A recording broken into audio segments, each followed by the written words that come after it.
Hello there. I'm your imaginary friend. I'd like to continue with our reading of Jimbo by Algernon Blackwood. If you haven't caught the first part of that, go listen to that. That's a good place to start. Let's just dive into it. Chapter 10, appropriately, The Plunge. To enter the world of wings is to enter a new state of existence. The apparent loss of weight, the ability to attain full speed in a few seconds and to stop suddenly in a headlong rush without fear of collapse, the power to steer instantly in any direction by merely changing the angle of the body, the altered and enormous view of the green world below, looking down upon forests, seas, and clouds, the easy voluptuous rhythm of rising and falling in long swinging undulations, and 100 other things that simply defy description and can be appreciated only by actual experience. These are some of the delights of the new world of wings and flying, and the fearful joy of very high speed, especially when exhilaration of escape is added to it, means a condition little short of real ecstasy. Yet Jimbo's first flight, the governess had been careful to tell him, could not be the flight of final escape, for even if the wings proved equal to a prolonged effort, escape was impossible until there was somewhere safe to escape to. So it was understood that the practice flights might be long or might be short. The important thing, meanwhile, was to learn to fly as well as possible. For skilled flying is very different to mere headlong rushing. Both courage and perseverance are necessary to acquire it. With rare common sense, Miss Lake had said very little about the possibility of failure. Having warned him about the importance of not falling, she had then stopped, and the power of suggestion had been allowed to work only in the right direction of certain success. While the boy knew that the first plunge from the window would be a moment fraught with the highest danger, his mind only recognized the mere off chance of falling and being caught. He felt confidence in himself, and by so much, therefore, were the chances of disaster lessened. For the rest of the afternoon, Jimbo saw nothing of his faithful companion. He spent the time practicing and resting, and when weary of everything else, he went to the window and indulged in thrilling calculations about the exact height from the ground. A drop of 3 stories into a paved courtyard with a monster waiting to catch him and a high wall too close to allow a proper swing was an alarming matter from any point of view. Fortunately, his mind dwelt more on the delight of prospective flight and freedom than on the chances of being caught. The yard lay hot and naked in the afternoon glare, and the enclosing wall had never looked more formidable. But from his lofty perch, Jimbo could see beyond, into soft hay fields and smiling meadows, yellow with cowslips and buttercups. Everything that flew he watched with absorbing interest, swift blackbirds whistling as they went, and crows, their wings purple in the sunshine. The song of the larks, invisible in the sea of blue air, sent a thrill of happiness through him. He, too, might soon know something of that glad music. And even the stately flight of the butterflies, which occasionally ventured over into the yard, stirred anticipations in him of joys to come.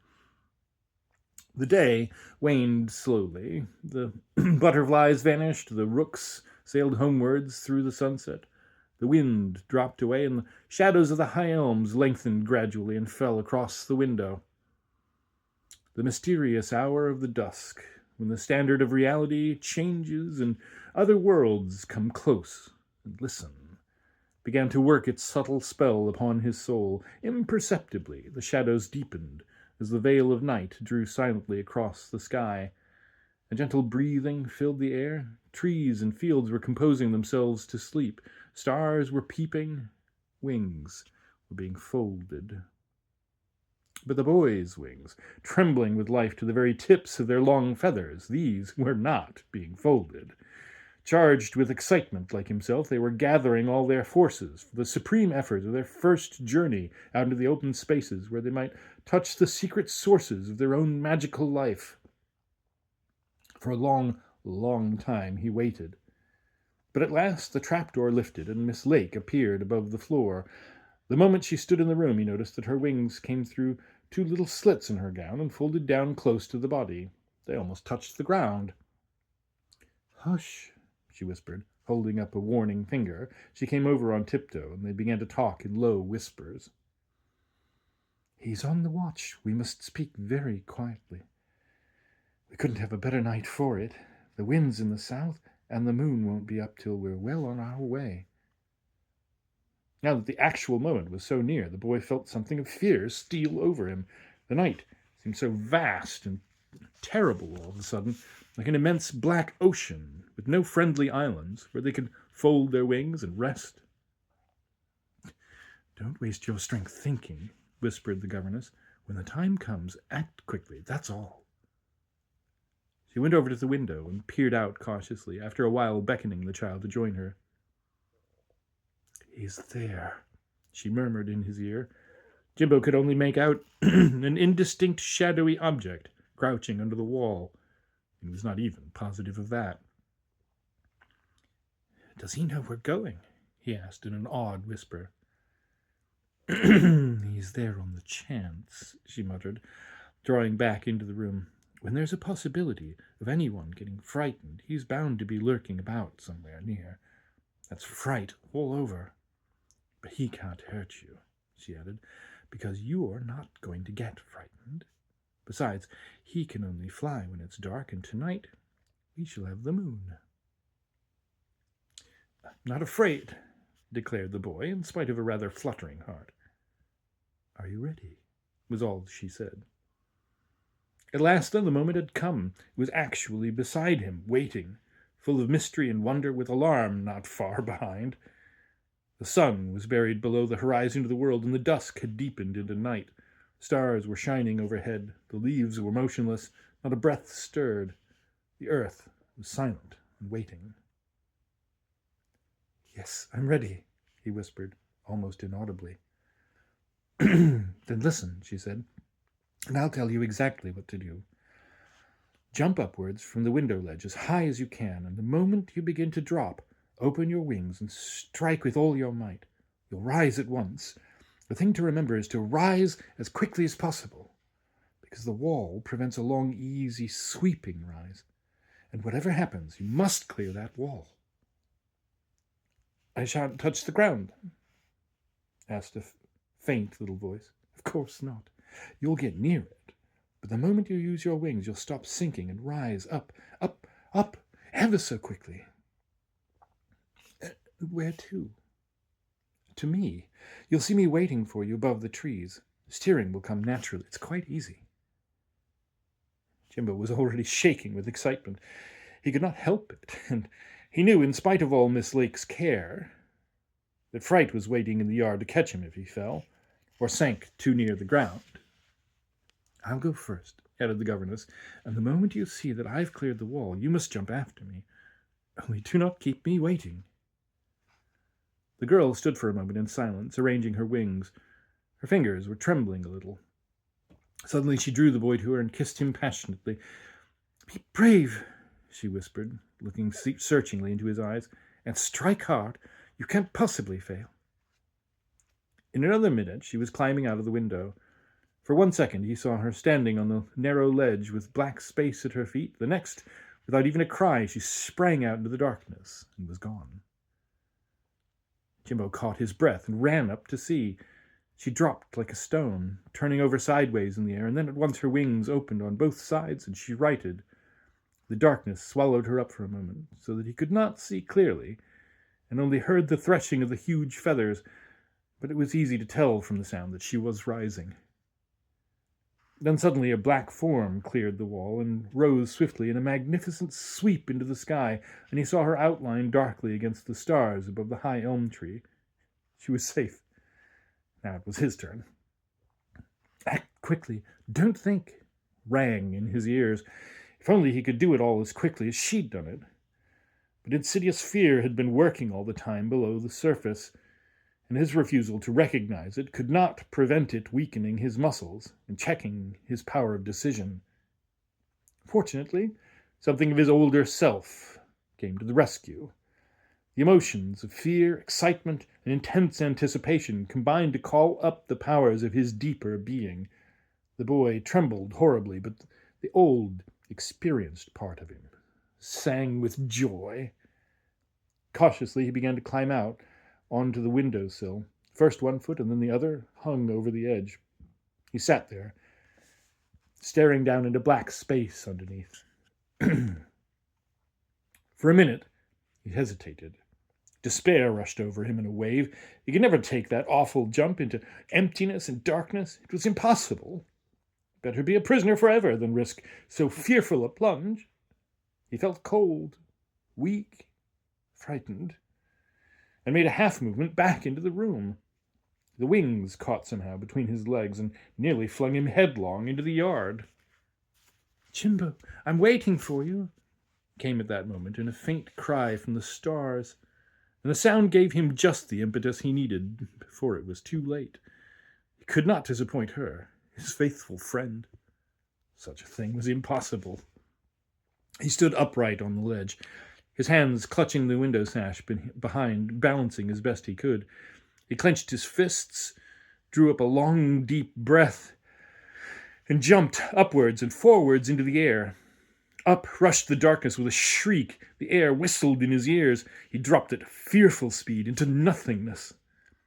At first, everything was forgotten, wings, instructions, warnings, and all. He even forgot to open his wings at all. And in another second he would have been dashed upon the hard paving stones of the courtyard, where his great enemy lay waiting to seize him. But just in the nick of time he remembered, and the long hours of practice bore fruit. Out flew the great red wings in a tremendous sweep on both sides of him, and he began to strike with every atom of strength he possessed. He had dropped to within 6 feet of the ground, but at once the strokes began to tell, and, oh, magical sensation, he felt himself rising easily, lightly, swiftly. A very slight effort of those big wings would have been sufficient to lift him out of danger, but in his terror and excitement he quite miscalculated their power, and in a single moment he was far out of reach of the dangerous yard and anything it contained. But the mad rush of it all made his head swim. He felt dizzy and confused, and instead of clearing the wall, he landed on the top of it and clung to the crumbling coping with hands and feet, panting and breathless. The dizziness was only momentary, however. In less than a minute he was on his feet and in the act of taking his second leap into space. This time it came more easily. He dropped, and the fields swung up to meet him. Soon the powerful strokes of his wings drove him at great speed upwards, and he bounded ever higher towards the stars. Overhead, the governess hovered like an immense bird, and as he rose up he caught the sound of her wings beating the air, while far beneath him he heard with a shudder a voice like the rushing of a great river. Made him increase his pace, and in another minute he found himself among the little whirlwinds that raced about from the beating of Miss Lake's great wings. "Well done!" cried the delighted governess. "Safe at last. Now we can fly to our heart's content." Jimbo flew up alongside, and together they dashed forward into the night.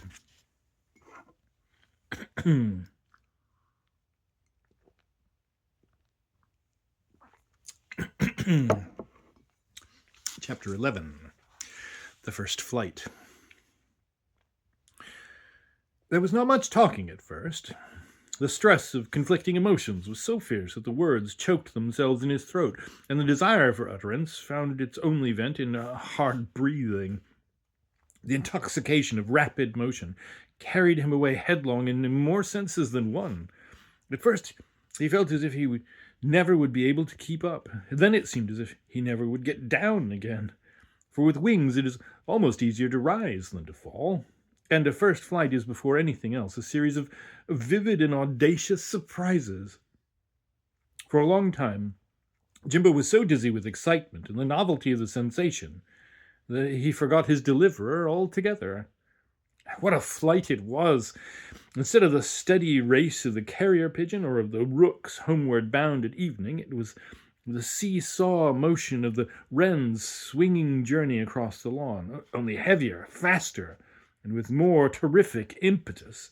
Up and down, each time with a rise and fall of 20 feet, he careered, whistling through the summer night. the drop of each curve so low that the scents of dewy grass rose into his face, the crest of it so high that the trees and hedges often became mere blots upon the dark surface of the earth. The fields rushed by beneath him. The white roads flashed past like streaks of snow. Sometimes he shot across sheets of water and felt the cooler air strike his cheeks. Sometimes over sheltered meadows where the sunshine had slept all day and the air was still soft and warm. On and on, as easily as rain dropping from the sky or wind rushing earthwards from beneath the clouds. Everything flew past him at an astonishing rate, everything but the bright stars that gazed calmly down overhead. And when he looked up and saw their steadfastness, it helped to keep within bounds the fine alarm of this first excursion into the great vault of the sky. "Gently, child," gasped Miss Lake behind him. "We should never keep it up at this rate." "Oh, but it's so wonderful," he cried, drawing in the air loudly between his teeth and shaking his wings rapidly like a hawk before it drops. The pace slackened a little, and the girl drew up alongside. For some time they flew forward together in silence. They'd been skirting the edge of a wood, when suddenly the trees fell away and Jimbo gave a scream and rose 50 feet in the air with a single bound. Straight in front of him loomed an immense, glaring disk that seemed to swim suddenly up into the sky above the trees. It hung there before his eyes and dazzled him. "It's only the moon," cried Miss Lake from below. Jimbo dropped through the air to her side again with a gasp. "I thought it was a big hole in the sky with fire rushing through," he explained breathlessly. The boy stared, full of wonder and delight, at the huge flaming circle that seemed to fill half the heavens in front of him. "Look out!" cried the governess, seizing his hand. Whish, whew, whirr. A large bird whipped past them like some winged imp of darkness, vanishing among the trees far below.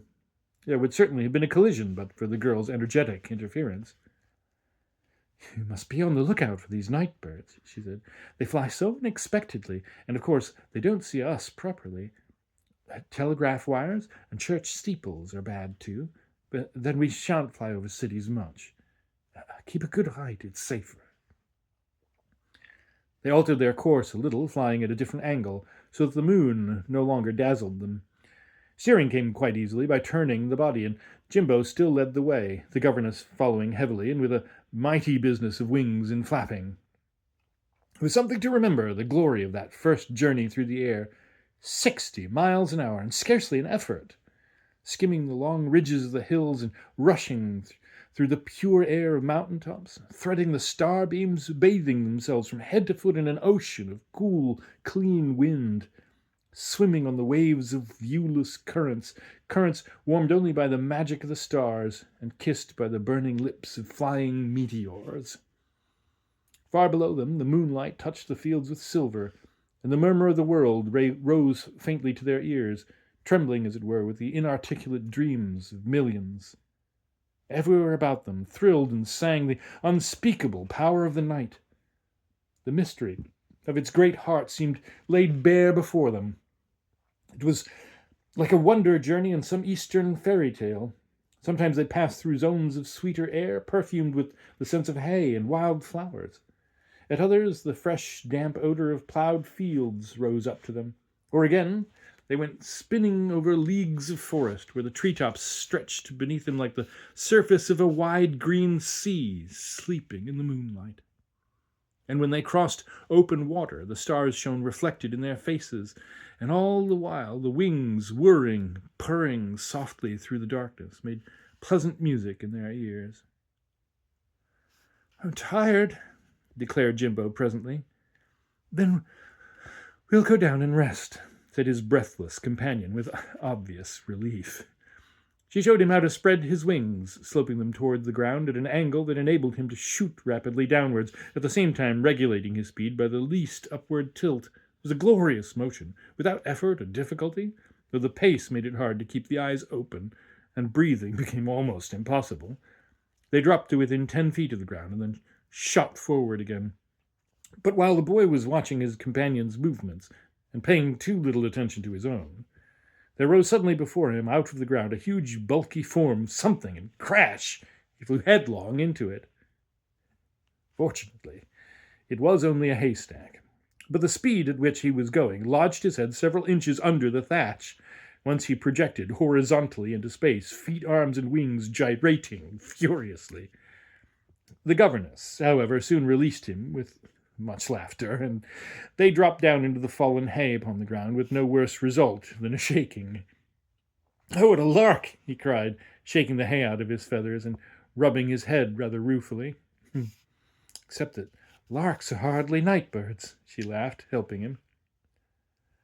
They settled with folded wings in the shadow of the haystack, and the big moon, peeping over the edge at them, must have surely wondered to see such a funny couple in such a place and at such an hour.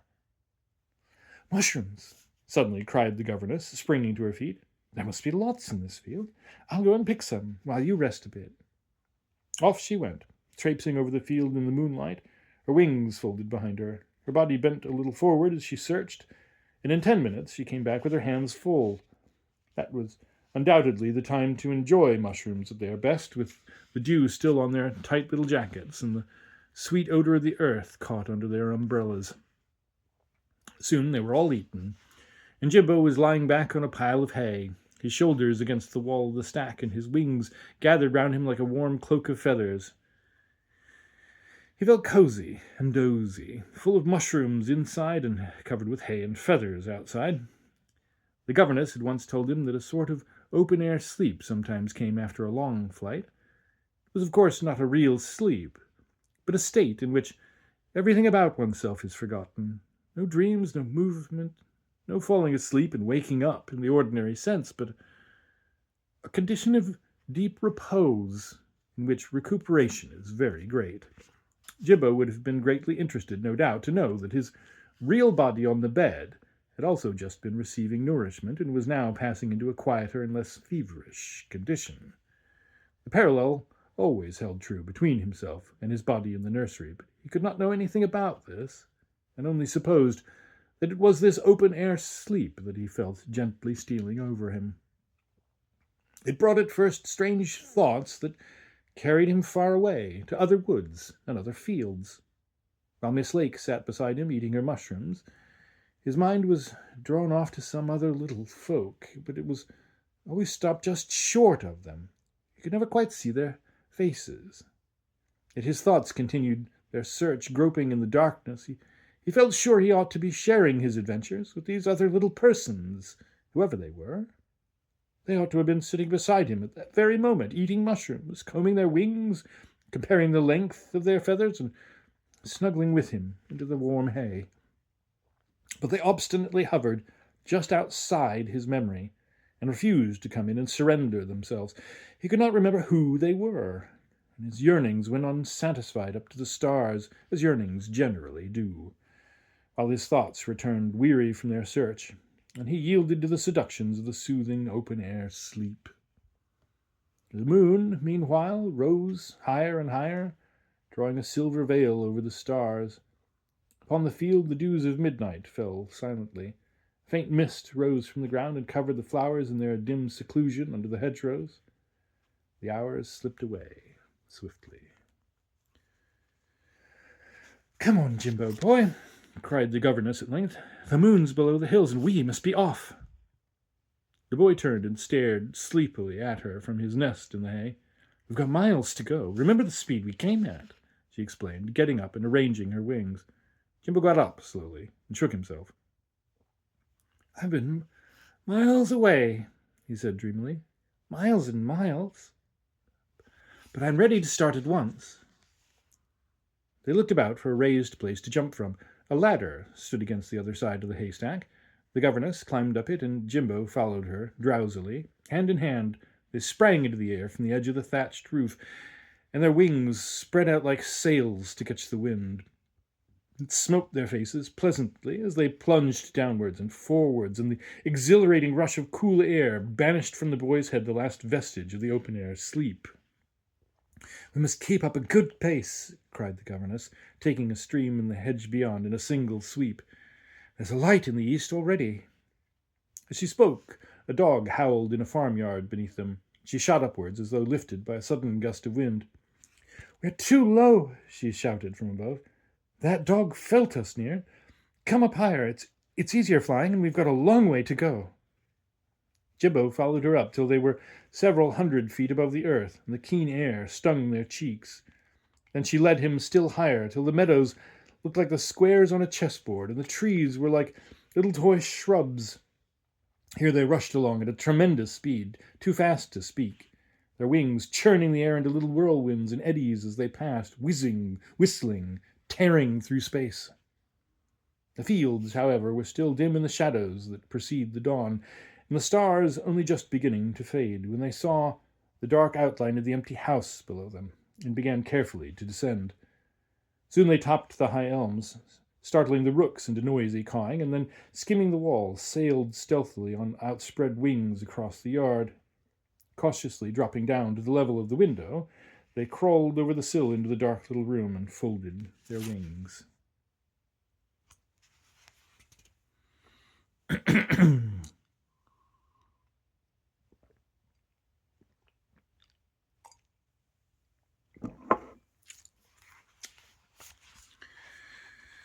Chapter 12.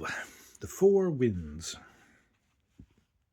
The governess left the boy to his own reflections almost immediately. He spent the hours thinking and resting, going over again in his mind every incident of the great flight, and wondering when the real final escape would come, and what it would be like. Thus, between the two states of excitement, he forgot for a while that he was still a prisoner, and the spell of horror was lifted temporarily from his heart.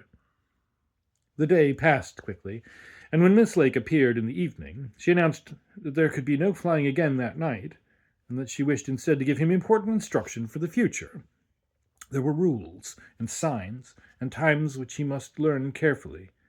The time must come when he would have to fly alone, and he must be prepared for everything. "And the first thing I have to tell you," she said, exactly as though it was a schoolroom, "is never fly over the sea. Our kind of wings quickly absorb the finer particles of water and get clogged and heavy over the sea. You finally cannot resist the drawing power of the water, and you will be dragged down and drowned. So be very careful.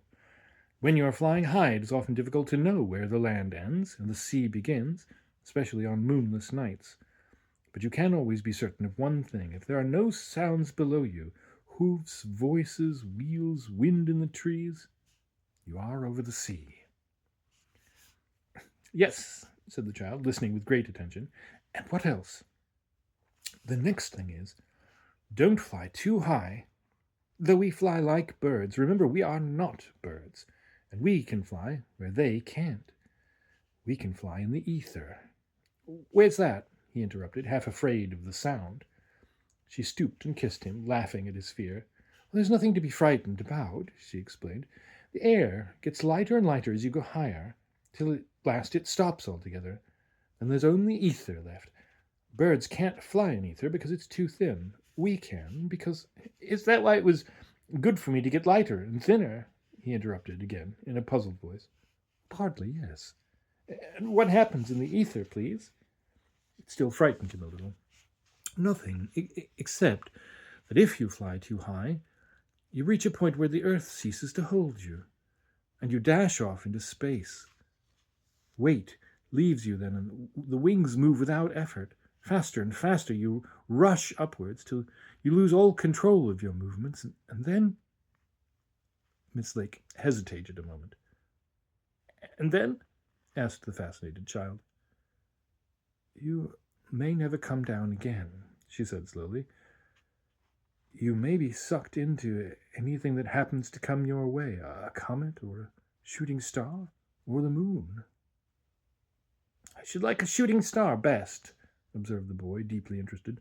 "The moon frightens me, I think. It looks so dreadfully clean." "You won't like any of them when the time comes," she laughed. "No one ever gets out again who once gets in. But you'll never be caught that way after what I've told you," she added with decision. "I shall never want to fly as high as that, I'm sure," said Jimbo. "And now, please, what comes next?" "The next thing," she went on to explain, "was the weather, which to all flying creatures was of the utmost importance. Before starting for a flight, he must Always carefully consider the state of the sky and the direction in which he wished to go. For this purpose he must master the meaning and character of the four winds and be able to recognize them in a moment. Once you know these, she said, you cannot possibly go wrong. To make it easier, I put each wind into a little simple rhyme for you. I'm listening, he said eagerly. The north wind is one of the worst and most dangerous because it blows so much faster than you think. It's taken you 10 miles before you think you've gone 2. And starting with a north wind, always fly against it. Then it will bring you home easily. If you fly with it, you may be swept so far that the day will catch you before you can get home, and then you're as good as lost. Even birds fly warily when this wind is about. There's no lulls or resting places in it. It blows steadily on and conquers everything it comes against. Everything except the mountains. And its rhyme? Asked Jimbo, all ears. It will show you the joy of the birds, my child. You shall know their terrible bliss. It will teach you to hide when the night is wild from the storm's too passionate kiss. For the wind in the north is volleying forth, that will lift you with springs in the heart of your wings, and may sweep you away to the edge of the day. So beware of the wind of the north, my child. Fly not with the wind of the north. I think I like him all the same, said Jimbo, but I'll remember always to fly against him. The east wind is worse still, for it hurts, continued the governess. It stings and cuts. It's like the breath of an ice creature. It brings hail and sleet and cold rain that beat down wings and blind the eyes. Like the north wind, too, it is dreadfully swift and full of little whirlwinds, and may easily carry you into the light of day that would prove your destruction. Avoid it always. No hiding place is safe from it. This is the rhyme. It will teach you the secrets the eagles know, of the tempests and whirlwinds' birth, and the magical weaving of rain and snow as they fall from the sky to the earth. But an easterly wind is forever unkind. It will torture and twist you and never assist you, but will drive you with might to the verge of the night. So beware of the wind of the east, my child. Fly not with the wind of the east. The west wind is really a very nice and jolly wind in itself, she went on, but it's dangerous for a special reason. It will carry you out to sea. The empty house is only a few miles from the coast, and a strong west wind would take you there almost before you had time to get down to earth again. And there's no use struggling against a really steady west wind, for it's simply tireless. Luckily, it rarely blows at night, but goes down with the sun. Often, too, it blows hard to the coast and then drops suddenly, leaving you among the fogs and mists of the sea. Rather a nice, exciting sort of wind, though, remarked Jimbo, waiting for the rhyme. So at last you shall know from their lightest breath to which heaven each wind begins, and shall master their meaning for life or death by the shout of their splendid songs. For the wind of the west is a wind unblessed. It is lifted and kissed by the spirits of mist. It will clasp you and flee to the wastes of the sea. So beware of the wind of the west, my child. Fly not with the wind of the west.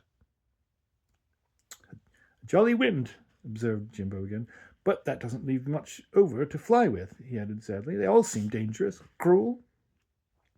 Yes, she laughed, and so they are till you can master them. Then they're kind. Only one that's really always safe and kind is the wind of the south. It's a sweet, gentle wind, beloved of all that flies, and you can't possibly mistake it. You can tell it at once by the murmuring way it stirs the grasses and the tops of the trees. Its taste is soft and sweet in the mouth like wine, and there's always a faint perfume about it, like gardens in summer. It's the joy of this wind that makes all flying things sing. With a south wind, you can go anywhere, and no harm can come to you. Dear old south wind, cried Jimbo, rubbing his hands with delight. I hope it will blow soon. Its rhyme is very easy, too, though you will always be able to tell it without that, she added. For this is the favourite wind of all, beloved of the stars at night. In the rustle of leaves you shall hear it called, of the passionate joys of flight. It will carry you forth in its wonderful hair to the faraway courts of the sky, and the breath of its lips is a murmuring prayer for the safety of all who fly. For the wind of the south is like wine in the mouth, with its whispering showers and perfume of flowers, when it falls like a sigh from the heart of the sky. Oh, interrupted Jimbo, rubbing his hands, that is nice. That's my wind. It will bear you aloft with a pressure so soft that you hardly shall guess whose gentle caress. Hooray! He cried again. It's the kindest of weathers for our red feathers, and blows open the way to the gardens of play. So fly out with the wind of the south, my child, with the wonderful wind of the south. Oh, I love the south wind already, he shouted, clapping his hands again. I hope it will blow very, very soon. It may be rising even now, answered the governess, leading him to the window. But as they gazed at the summer landscapes lying in the fading light of the sunset, all was still and resting. The air was hushed, the leaves motionless. There was no call just then to flight from among the treetops, and he went back into the room, disappointed. But why can't we escape at once? He asked again, after he had given his promise to remember all she had told him, and to be extra careful if he ever went out flying alone. Jimbo, dear, I've told you before, it's because your body isn't ready for you yet, she answered patiently. There's hardly any circulation in it, and if you forced your way back now, the shock might stop your heart beating altogether. Then you'd be really dead, and escape would be impossible. The boy sat on the edge of the bed, staring intently at her while she spoke. Something clutched at his heart. He felt his older self, with its greater knowledge, rising up out of the depths within him. The child struggled with the old soul for possession. Have you got any circulation? He asked abruptly at length. I mean, has your heart stopped beating? But the smile called up by his words froze on her lips. She crossed to the window and stood with her back to the fading light, avoiding his eyes. My case, Jimbo, is a little different from yours, she said presently. The important thing is to make certain about your escape. Never mind about me. But escape without you is nothing, he said, the older self now wholly in possession. I simply wouldn't go. I'd rather stay here with you. The governess made no reply, but she turned her back to the room and leaned out of the window. Jimbo fancied he heard a sob. He felt a great big heart swelling up within his little body, and he crossed over beside her. For some minutes they stood there in silence, watching the stars that were already shining faintly in the sky. Whatever happens, he said, nestling against her, I shan't go from here without you. Remember that. He was going to say a lot more, but somehow or other, when she stooped over to kiss his head, he hardly came up to her shoulder. It all ran suddenly out of his mind, and the little child dropped back into possession again. The tide of his thoughts that seemed about to rise, fast and furious, sank away completely, leaving his mind a clean-washed slate without a single image. And presently, without any more words, the governess left him and went through the trap-door into the silence and mystery of the house below. Several hours later, about the middle of the night, there came over him a most disagreeable sensation of nausea and dizziness. The ground rose and fell beneath his feet, the walls swam about sideways, and the ceiling slid off into the air. It only lasted a few minutes, however, and Jimbo knew from what she had told him it was the flying sickness which always followed the first long flight. But about the same time, another little body, lying in a night nursery bed, was being convulsed with a similar attack. And the sickness of the little prisoner in the empty house had its parallel, strangely enough, in the half-tenanted body miles away, in a different world.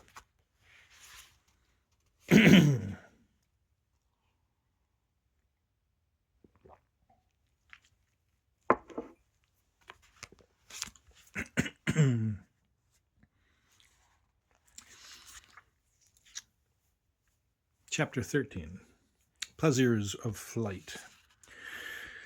Since the night when Jimbo had nearly fallen into the yard and risked capture, Fright, the horrible owner of the house, had kept himself well out of the way, and had allowed himself to be neither seen nor heard. But the boy was not foolish enough to fall into the other trap, and imagined, therefore, that he did not know what was going on. Jimbo felt quite sure that he was only waiting his chance, and the governess's avoidance of the subject tended to confirm this supposition. "He's disappeared somewhere and taken the children with him," she declared when he questioned her. "Now you know almost as much as I do." "But not quite," he laughed mischievously.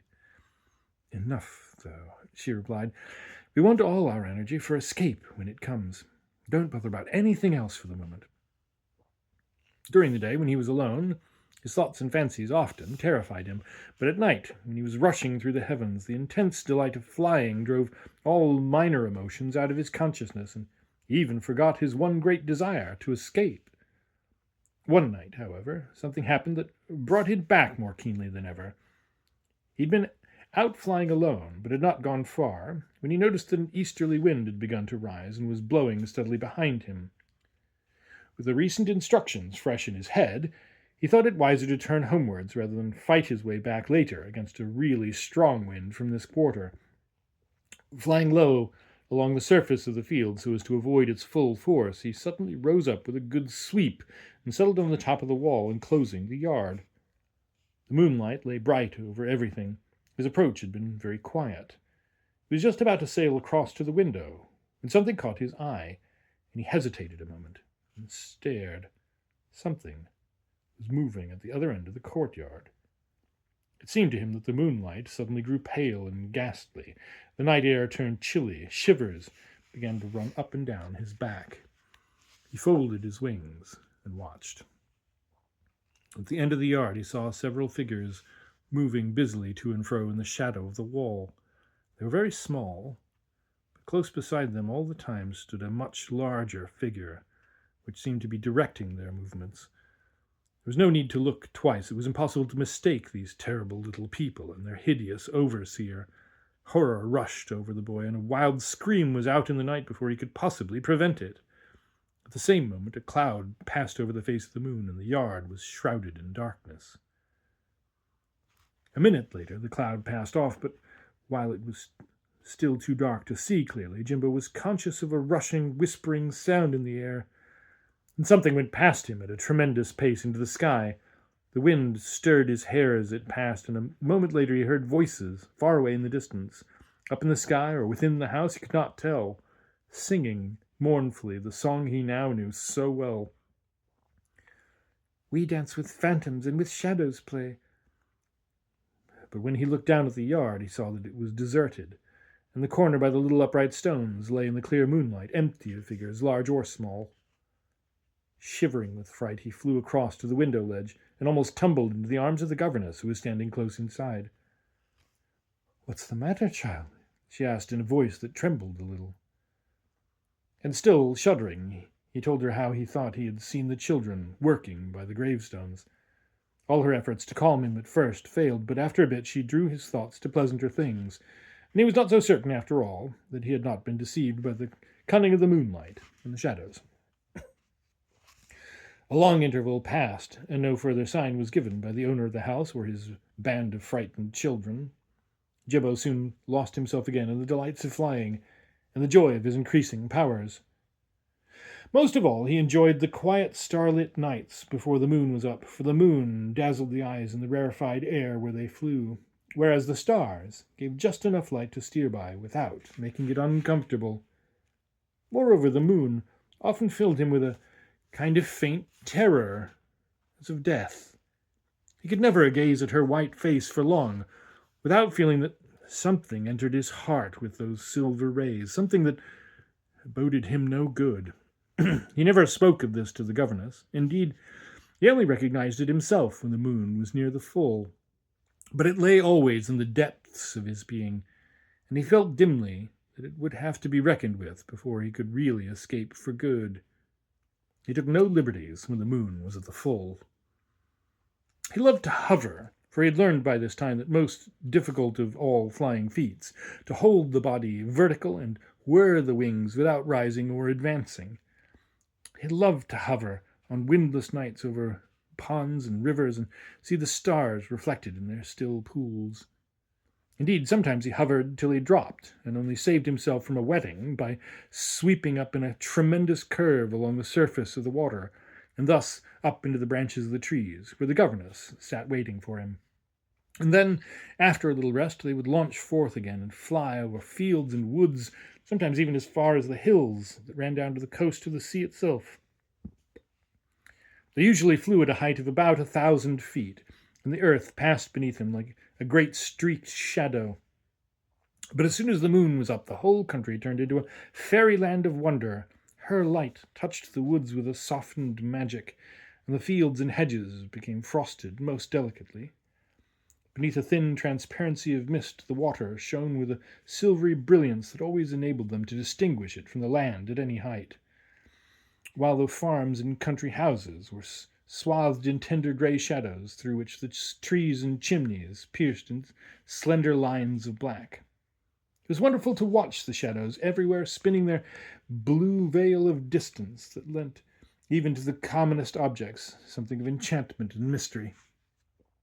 Those were wonderful journeys that they made together into the pathways of the silent night, along the unknown courses, into that hushed center where they could almost hear the beatings of her great heart, like winged thoughts searching the huge vault, till the boy ached with the sensations of speed and distance, and the old yellow moon seemed to stagger across the sky.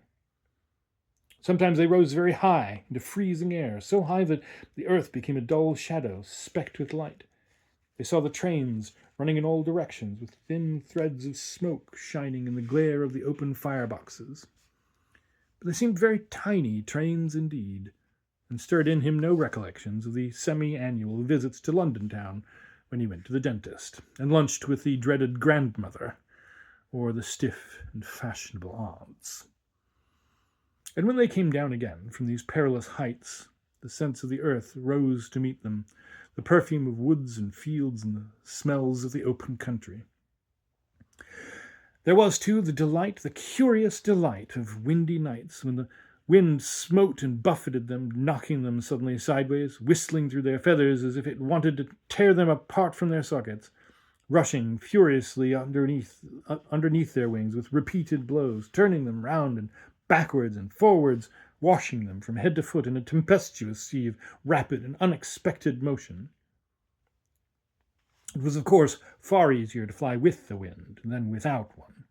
The difficulty with a violent wind was to get down, not to keep up. Gusts drove up against the undersurfaces of their wings and kept them afloat, so that by merely spreading them like sails they could sweep and circle without a single stroke.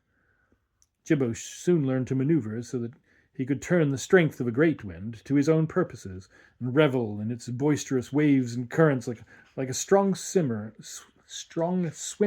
in a rough sea. And to listen to the wind as it swept backwards and forwards over the surface of the earth below was another pleasure, for everything it touched gave out a definite note. He soon got to know the long, sad cry from the willows, and the little whispering in the tops of the poplar trees, the crisp, silvery rattle of the birches, and the deep roar from oaks and beechwoods.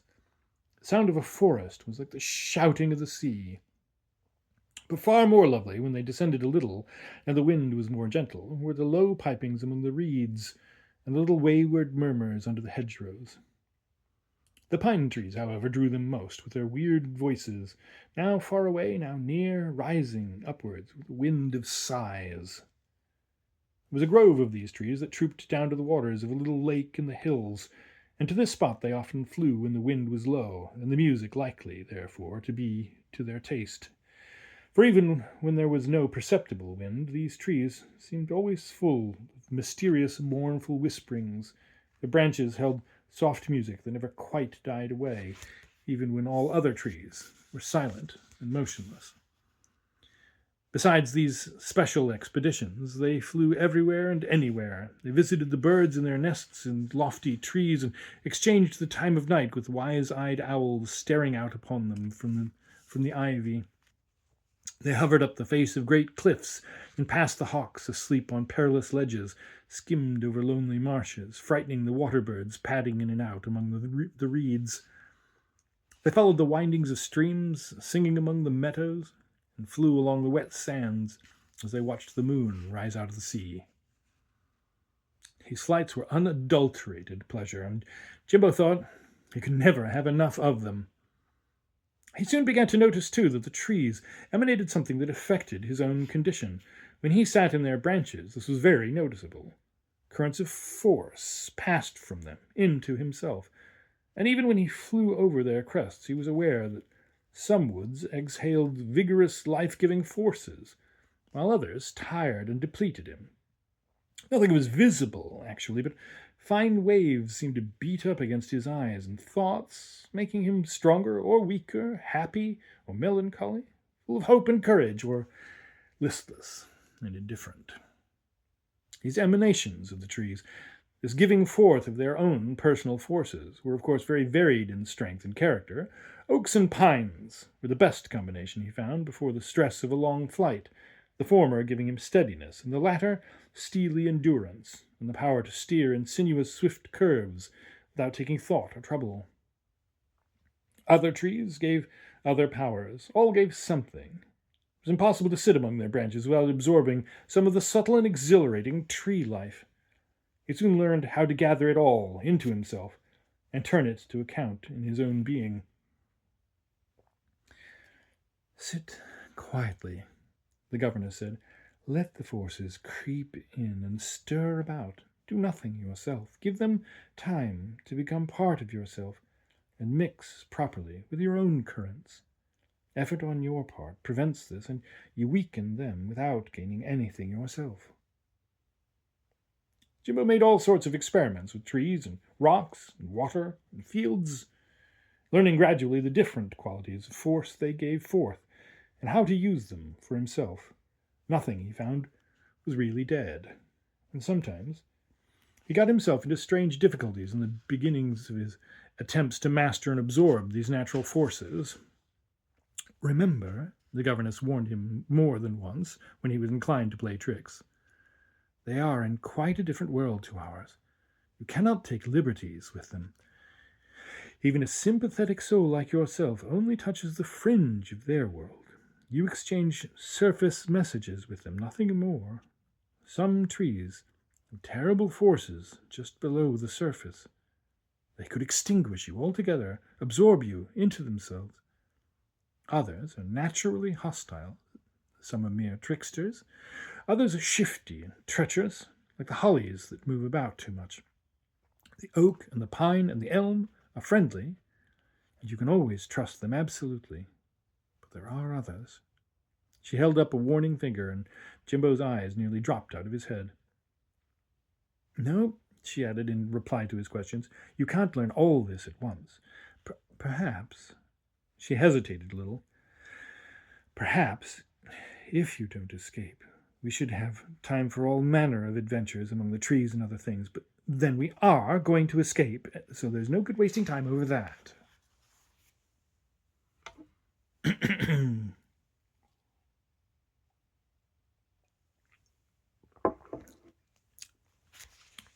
Chapter 14. An Adventure. But Miss Lake did not always accompany him on these excursions into the night. Sometimes he took long flights by himself, and she rather encouraged him in this, saying it would give him confidence in case he ever lost her and was obliged to find his way about alone. "But I couldn't get really lost," he said once to her. "I know the winds perfectly now, and the country road for miles. I never go out in fog." "But these are only practice flights," she replied. "The flight of escape is a very different matter. I want you to learn all you possibly can, so as to be prepared for anything." Jimbo felt vaguely uncomfortable when she talked like this. "But you'll be with me in the escape flight, the final one of all," he said. "And nothing ever goes wrong when you're with me." "I should like to be with you always," she answered tenderly. "But it's well to be prepared for anything just the same." And more than this the boy could never get out of her. On one of these lonely flights, however, he made the unpleasant discovery that he was being followed. At first, he only imagined there was somebody after him because of the curious vibrations of the very rarefied air in which he flew. Every time his flight slackened and the noise of his own wings grew less, there reached him from some other corner of the sky a sound like the vibrations of large wings beating the air. It seemed behind and generally below him. The swishing of his own feathers made it difficult to hear with distinctness, or to be certain of the direction. Evidently, it was a long way off, but now and again, when he took a spurt and then sailed silently for several minutes on outstretched wings, the beating of distant following feathers seemed unmistakably clear, and he raced on again at full speed, more than terrified. Other times, however, when he tried to listen, there was no trace of this other flyer, and then his fear would disappear, and he would persuade himself that it had been imagination.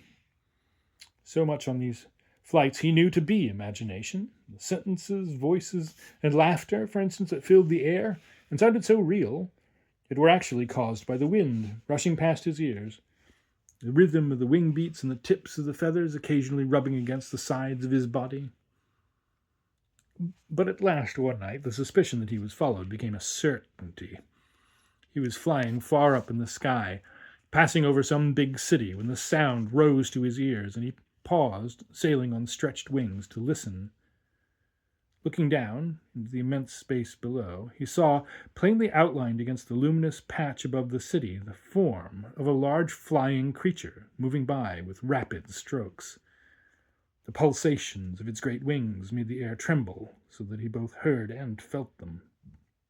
It may have been that the vapors of the city distorted the thing, just as the earth's atmosphere magnifies the rising or setting of the moon.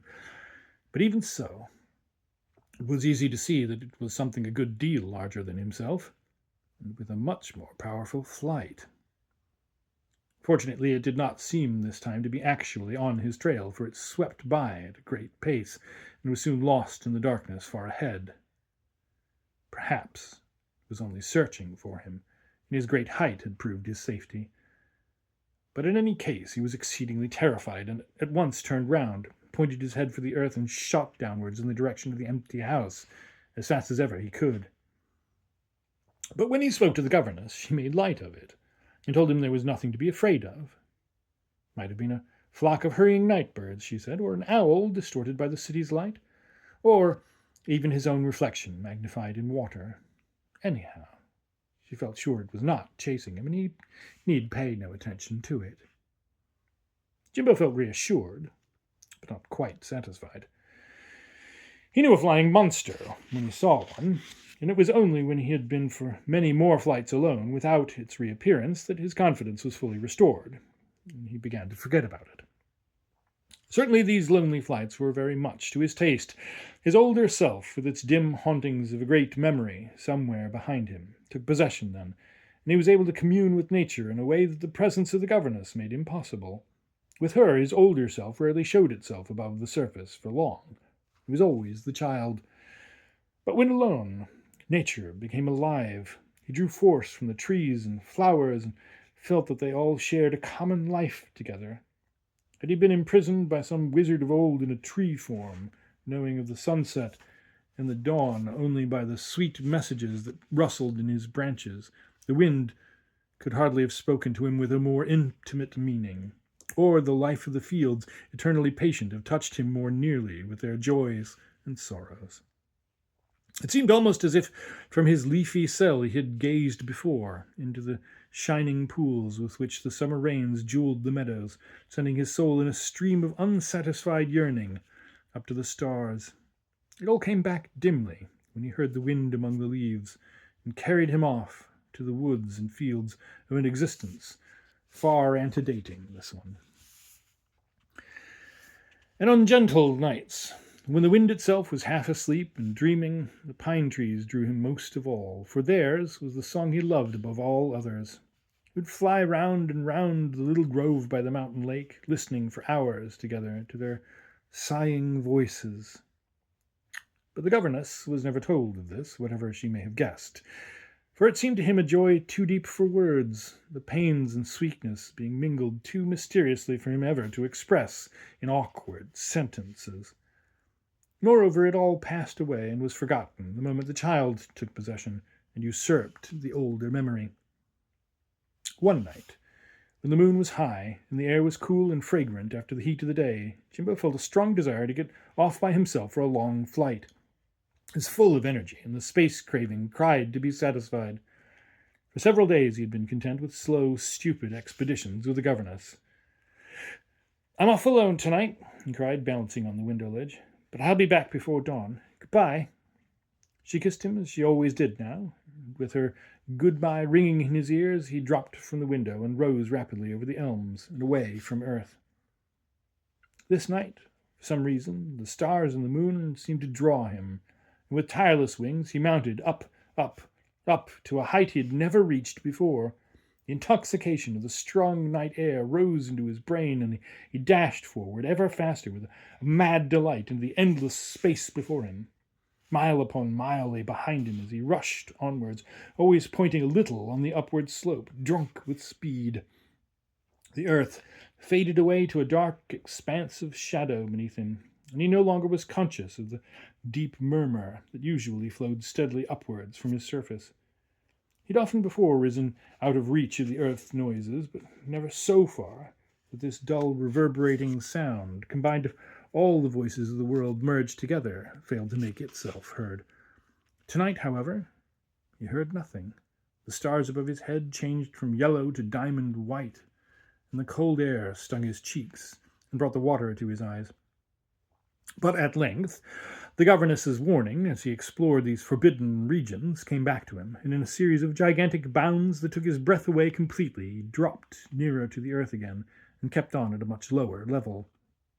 The hours passed, and the position of the moon began to alter noticeably. Some of the constellations that were overhead when he started were now dipping below the horizon. Never before had he ventured so far from home, and he began to realize that he'd been flying much longer than he knew, or intended. The speed had been terrific. The change came imperceptibly. With the discovery that his wings were not moving quite so easily as before, he became suddenly aware that this had really been the case for some little time. He was flying with greater effort, and for a long time this effort had been increasing gradually before he actually recognized the fact. Although no longer pointing towards the earth, he seemed to be sinking. It became increasingly difficult to fly upwards. His wings did not seem to fail or weaken, or was he conscious of feeling tired. But something was ever persuading him to fly lower, almost as if a million tiny threads were coaxing him downwards, drawing him gradually nearer to the world again.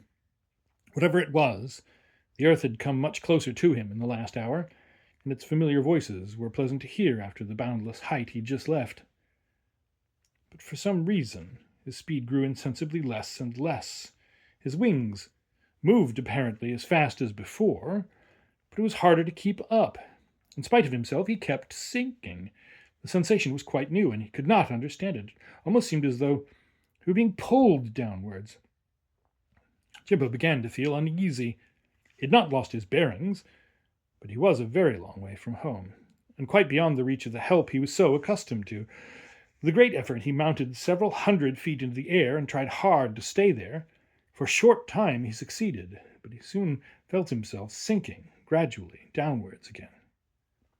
The force drawing him was a constant force, without rise or fall, and with a deadly feeling of fear the boy began to realize that he would soon have to yield to it altogether.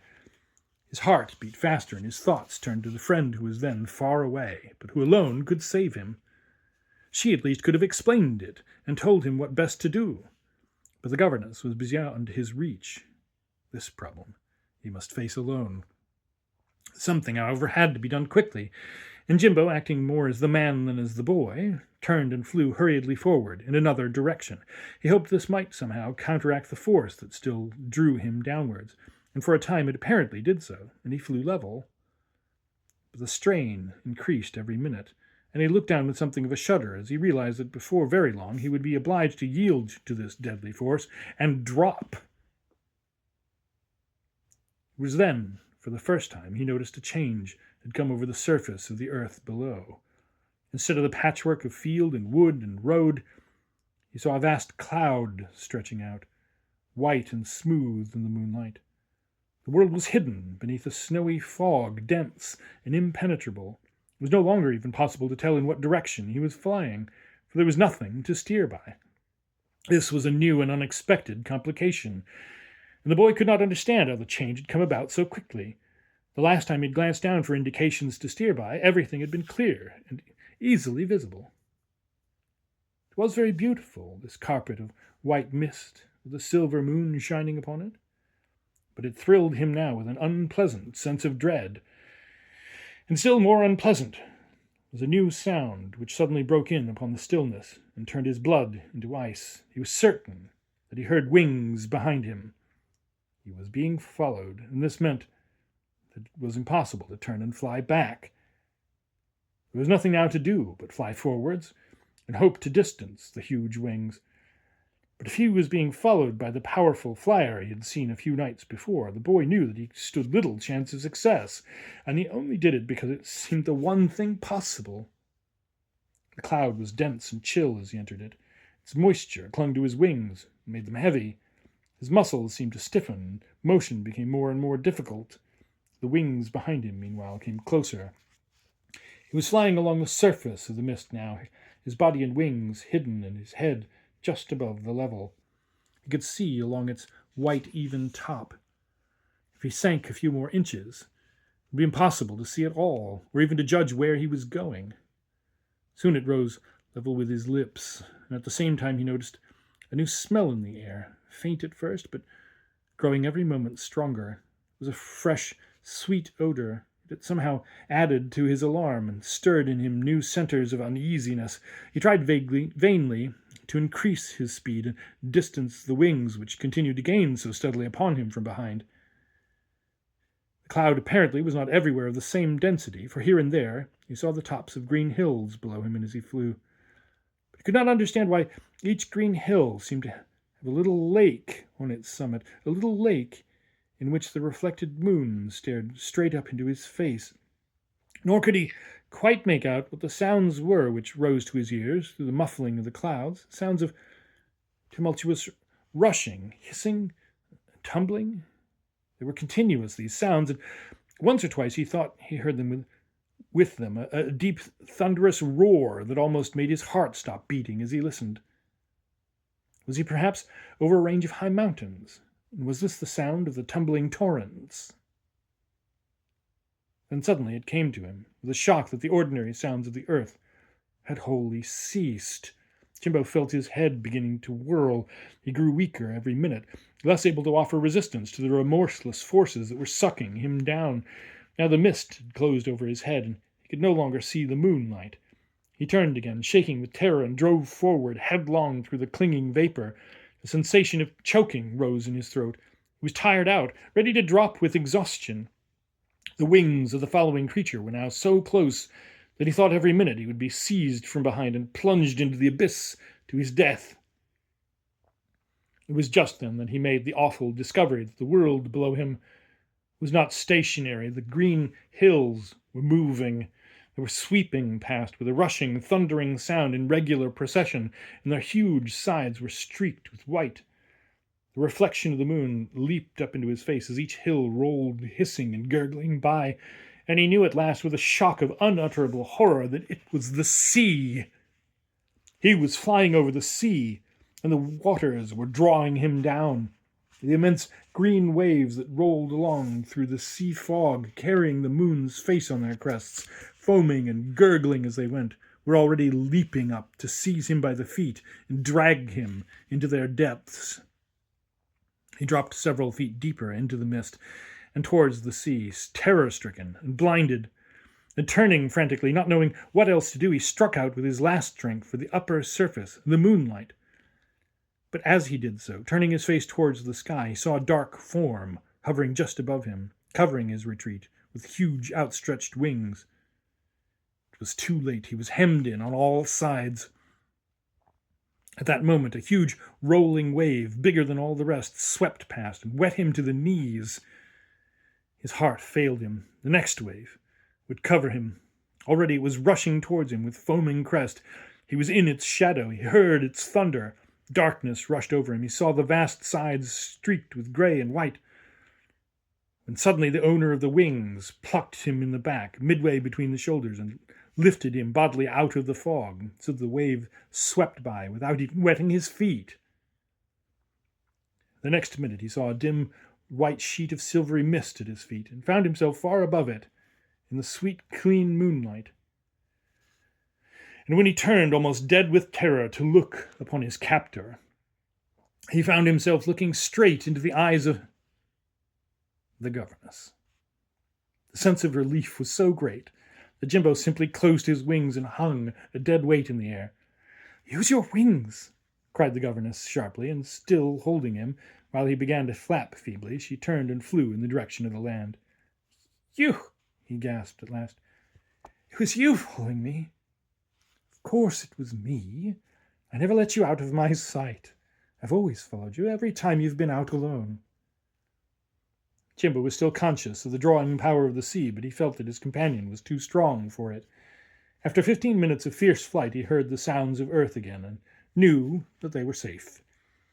Then the governess loosened her hold, and they flew along, side by side, in the direction of home. "I won't scold you, Jimbo," she said presently, "for you've suffered enough already." She was the first to break the silence, and her voice trembled a little.